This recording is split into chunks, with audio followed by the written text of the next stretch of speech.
Welcome on Texas Football. I'm Bobby Burton, your host, joined by Gerry Hamilton. Gerry, you're back on the road again this week with some recruiting stuff. We're going to talk a little recruiting. We're also going to talk about the football practice that was held yesterday, as well as the basketball team's departure from the NCAA Tournament. Baseball going again today at 1 o'clock. This is the Roundup Weekly, brought to you by our newest sponsor, Allegiant Digital Marketing. We'll talk about them a little bit later. Hey, Gerry, let's start with football. Yeah. Most people are very interested in what happened in Saturday's third practice. Obviously, there was no media window available to us, but it was a chance for a lot of high school coaches to actually see what the Longhorns had to offer in this season. And we talked to a few of those guys. What are some of the things that you heard going into that or over on the practice on Saturday? A high school coach echoed the same thing we've been saying. The talent in the program is obvious. And for guys that have been through Texas at these coaching clinics over the years, it's very obvious that the talent level in the football program has gone up several notches under Steve Sarkisian. And we talked about that. That's what we expect now. It's just 3 straight top 5 classes, whether last year's was 5 or 6, whatever. They're out knocking on the door. And 17 of those guys are on campus. So, I mean, a large percentage of that last top 5 class is on campus. And your first top 5 class, they're juniors now. They're going into their junior year. And that 23 class, they're going into their sophomore year. So, and then you add the additions in the portal. Somebody, again, said Amari Niblack, just very, very impressive. So, and look, the freshman safeties are making a little early noise. We had talked about Phil Samee. That he was doing very well in the January workouts leading into January and February workouts leading into spring practice. I was told that Jordan Johnson-Rebel and Xavier Phil Samee were both third team yesterday. So both those guys making a little noise, right? I mean, it's not just one guy, it's both those guys. And they were behind second team safeties, Andrew Makuba, who's a transfer in, right, as expected, and then Jelani McDonald. Yeah, McDonald, apparently, according to CJ Vogel, we all have a little bit of different information. CJ got some, you got some. We all talk to people, right? Yeah. CJ saying that Jelani McDonald doing particularly well as a gunner right now on special teams. Really no surprise there if he and Trey Wisner aren't officially the gunners by the time fall rolls around in the punt team. That's like a position that's tailor-made for Jelani McDonald, by the way. It's speed, ball skills, athleticism, and strength. Check. You know what I mean? That's kind of interesting. Some other news. CJ went really hard on Alex January in a good way, I should say hard. He and Daniel Cruz apparently yesterday, according to someone he talked to, really mixed it up one-on-ones in practice. It was the first day of pads, by the way, in practice yesterday. January has lost 10 pounds since he showed up on campus. His athleticism apparently really being tested, and it's needed, right? Because we are concerned about Sydir Mitchell's development. There's some thought that Sydir Mitchell may be having we talked about his weight, but it may be more than just his weight. It may be some physical ailments that are compounding the issue there for Sydir that we're going to be on top of. Andrew Makuba, another one that CJ mentioned, and then Brandon Baker as a right tackle, looking very, very good early in pass protection. I wanted to mention this on our YouTube community page, Gerry. I asked folks, who do you think right now is going to be the top freshman for the Longhorns?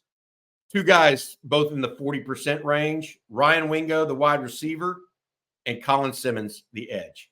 We've yet to hear much about Simmons, but downfield, Wingo has been a real problem for defensive backs and looked better than maybe expected. CJ reporting that the deep ball looking good. You and I were there on Tuesday. The deep ball looks so much better than it did a year ago. I mean, Quinn is throwing it smarter. It's the trajectory isn't the moon ball. It's not a dart. It's got just the right amount of feather to it. Really looks good. So hopefully that all works. The team was going through a walkthrough at some point today, right? Not necessarily on the field or anything like that. Right. Going through a walkthrough. They'll be out there And then they return to practice tomorrow. They go Monday, Wednesday, Friday this week instead of Tuesday, Thursday, Saturday that they went this past week. At least that's the current plans, always subject to change. All right, before we move on to Brandon Brown and some recruiting news that Jerry talked to Brandon post his visit, I want to say thank you to our newest sponsor, and that is the folks at Allegiant Digital Marketing. Did you know that among the top 9 challenges business owners face in their business is the most difficult ones are finding new customers, increasing brand awareness, digital advertising, and lead generation? What if I could point you to a local homegrown agency here in Austin that could solve those problems for your businesses once and for all? For more than 25 years, Allegiant Digital Marketing founder and CEO Chad Markham, a UT grad and instructor of the Digital Marketing Bootcamp here at UT Austin, has helped thousands of businesses overcome these challenges. Take advantage of their Hook 'em Horn special and save up to $2,500 in advertising today. Visit allegiantdigital.com/ontexasfootball. That's allegiantdigital.com/ontexasfootball to learn more today. Thank you to them for sponsoring today's roundup. Hey, Jerry, the next piece, Brandon Brown. CJ went and talked to him on Friday. Then the big defensive line commit out of Eau Gallie, Florida. You talked to him on Saturday. What's going on there? His mom was in town with him. What's going on?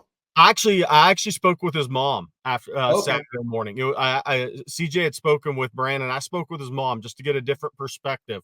And what she said that was interesting to me, she said Brandon had never been on campus at Texas. He'd been to A&M before. He'd never been to Texas. The family had never been to Texas. So this was their first visit to the University of Texas. And Brandon remarked to his mom, it was better than I thought. And he came with high expectations, right? So he didn't come in with low expectations of the place he's committed to. Bo Davis, those guys have been recruiting him for a long time before Bo went to LSU. Then Sarkisian, Banks, Tashard Choice went by the school in January. He's done his homework on Texas. So he was very impressed overall with the visit. He was actually on campus over 5 hours. It was supposed to be 4. So they stayed over 5 hours, 5.5 hours. So the visit went longer. What Kenny Baker did that impressed both Brandon and his mom and family members was he had a cut of Brandon's good plays, positive plays, and negative plays. And that appealed to them. And from a player development standpoint, because as she said, she's been through recruiting before with her son that was a college basketball player. Too many people just want to tell you what you're good at in the good. And very few people will dig into what needs work or your negative plays. And so Kenny Baker had a full presentation with the good, the hit on the good, the hit on the negative plays, and a plan for what he needs to do this spring and senior season from technical standpoint to accelerate his development process. That went over very well with the family because that shows a genuine care for player development and developing her son. That's very important to people who have been through the recruiting process before already and kind of know how it goes. Steve Sarkisian just talked about how they want to keep building the rapport leading into this official visit in June. She thought the Brown family thought everything was very well organized. No missteps from an organization standpoint. Everybody flowed together. She said everybody worked well together from the recruiting staff, which I think Taylor Searles kind of heads up a lot of that stuff on the visits through the coaching staff. And she also pointed out that the coaching staff was busy because of that coaching clinic. So the fact that they kept everything very organized, well put together, no missteps there. It was a very impressive visit for not just Brandon, but his family. Then they went to A&M yesterday with the California Power team. And again, the 3 official visits are Tennessee, Texas, and USC. LSU has a chance to get an official visit. He may be at LSU this next weekend. He told CJ Vogel that. So we'll see if he makes that visit to LSU. But LSU and Florida are 2 others to watch for official visits.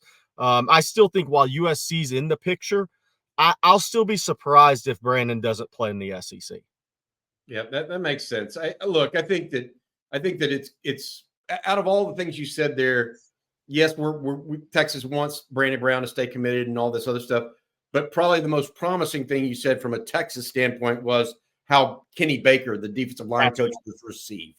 I mean, because that's going to be important. Floyd Guidry, by the way, a defensive lineman that had an offer from Texas, but hadn't necessarily been prioritized by the Longhorns, committed to TCU yesterday. So, Texas has to get after it in defensive line recruiting. Brandon Brown, one of those. It's that sort of thing. Anything else major right now that you're prepping for this week? Because I want this roundup to not just be about what happened last week, but also a little bit of a look forward as it relates to recruiting. Yeah, so I think that April 6th is going to be a huge visit weekend for Texas, unofficial visit weekend. I think you're going to see a number of top targets. I think there will be over 20 combined 4-star, 5-star prospects on campus April 20th. That includes commits like KJ Lacey, right? Then you get into some of your top targets. They're going to be in town. I think we could end up adding Josiah Sharma to that list. I think he's expected, the defensive tackle out of Folsom, to visit here in April. So is that something we're looking for, adding to that prospect list, which is already very impressive?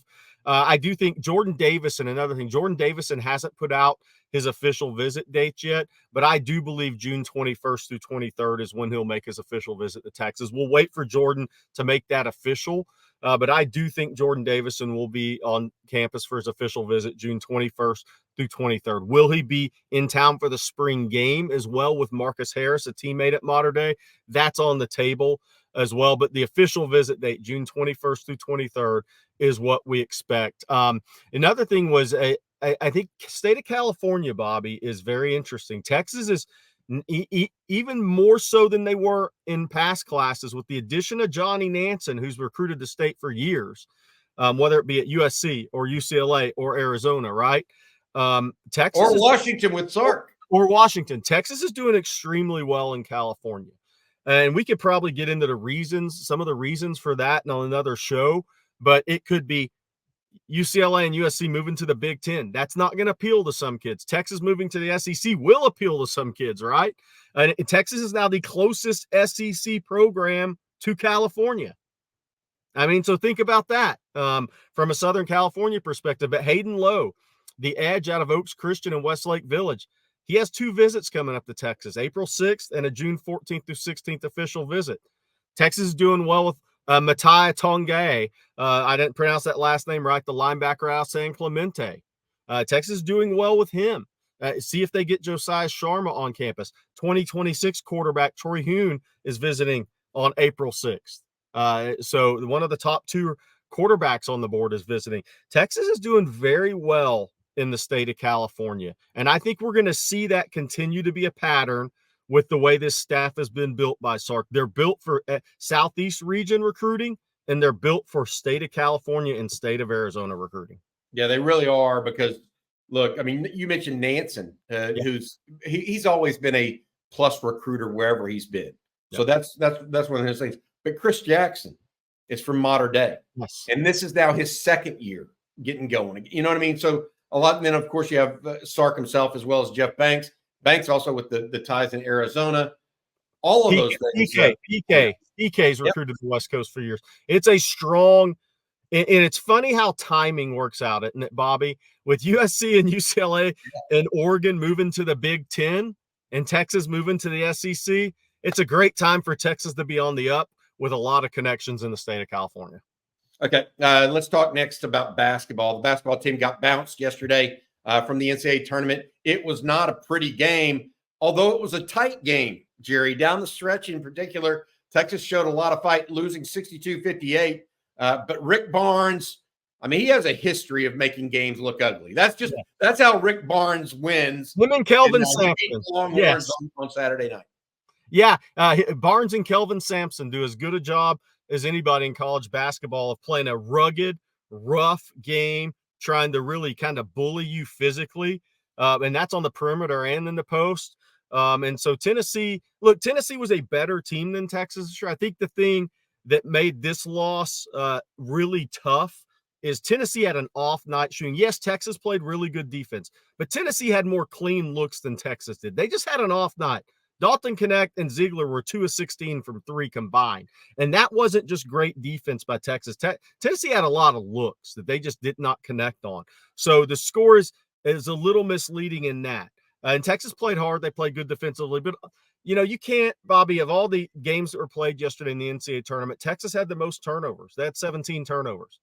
You cannot give away that many possessions in a round of 2 NCAA tournament game against a really good defensive team. You can't have 3 turnovers on inbounds plays.